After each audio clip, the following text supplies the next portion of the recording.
Fed Chair Janet Yellen's four-year term ends in January 2018, and we're already hearing what the central bank may look like by that time. Three of her potential replacements, Stanford's John Taylor, Columbia Business School's Glenn Hubbard, and former Fed Governor Kevin Warsh are saying they would pursue tighter monetary policy if they were in charge. All right, Vincent, what do you make of that lineup there? What do you think? So it is a Republican administration, and those are pretty conventional Republican picks. In fact, John Taylor and Glenn Hubbard were talked about 12 years ago in the mix with Ben Bernanke. So that they're going to be on the top of the list. Kevin Warsh is a prominent commentator on Federal Reserve policy. He has the market background and is now at an academic institution out there at Stanford's Hoover Institution. So pretty conventional. Pretty conventional, but Donald Trump is anything but a conventional politician, right? I mean, he has indicated that he thought that Janet Yellen and the Fed left interest rates far too low for too long. This was during the campaign. Yet, at the same time, we know as a real estate guy, he benefits from low rates and likes to take on debt. Yeah. So how do we square that with how we think he might behave? Don't know exactly. If you look at the last, say, 70 years of Federal Reserve chair appointments, most of them were exactly the people you'd thought toward the top of anybody's reasonable list of potential Fed chairs. Every once in a while, a president picks a CEO type. Thomas McCabe and G. William Miller come to mind. Those generally didn't work out quite as well. And if you look at the cabinet appointments thus far, mostly conventional Republican picks, leaning toward those with more aggressive agendas. So it's pretty wide open.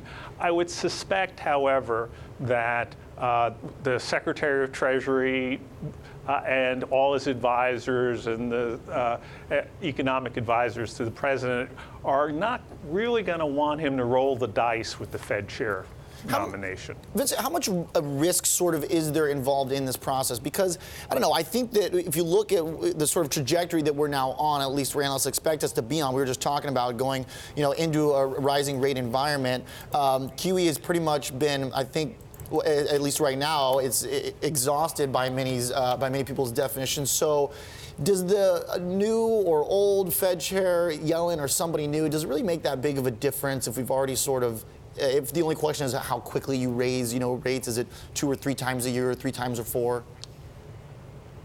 I think it's going to matter a lot. And if you think back 4 years ago and then 8 years before that, people started obsessing about who would succeed Alan Greenspan and then Ben Bernanke 6 to 9 months before their due date. And so the same thing's going to happen with Janet Yellen.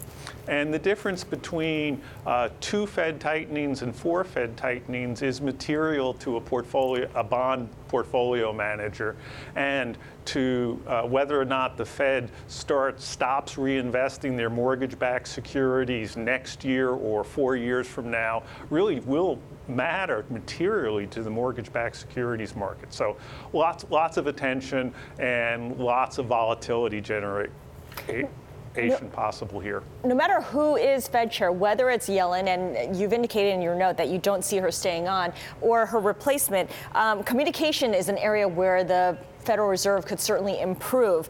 Do you think the Fed is intentionally trying to confuse or obfuscate when it comes out with its various signals on where it sees interest rates? I mean, you can look at the dot plot, for instance, dots go on the Bloomberg to get some sense of how projections are kind of all over the place when it comes to where Fed officials see interest rates headed.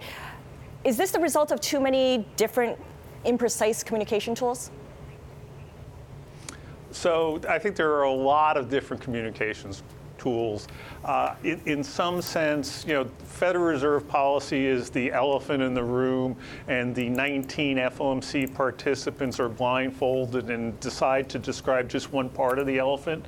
The policy decision really is what the majority wants. The minutes describe try to describe what everybody talked about, so it's a much wider range of outcomes. The summary of economic projections is not the expected outcome, but it is the most likely outcome. And they're fine distinctions. And another important part is sometimes FOMC participants are actually talking to each other because they're trying to influence their colleagues in advance of the meetings, but we're just happen to be eavesdropping. So that there's a lot of communications extraneous to the main message. Where do you think rates will be a year from now? Vincent, connecting our two conversations, talking about the natural rate of unemployment. Trump has talked about how he thinks the economy really needs a boost, that it has been struggling. You look at unemployment, obviously that tells a very different tale. But then you look at Fed chair. How do you get a Fed chair to sort of corroborate what he said and make action based on that if you've already driven down, one of these major metrics as far as it can go?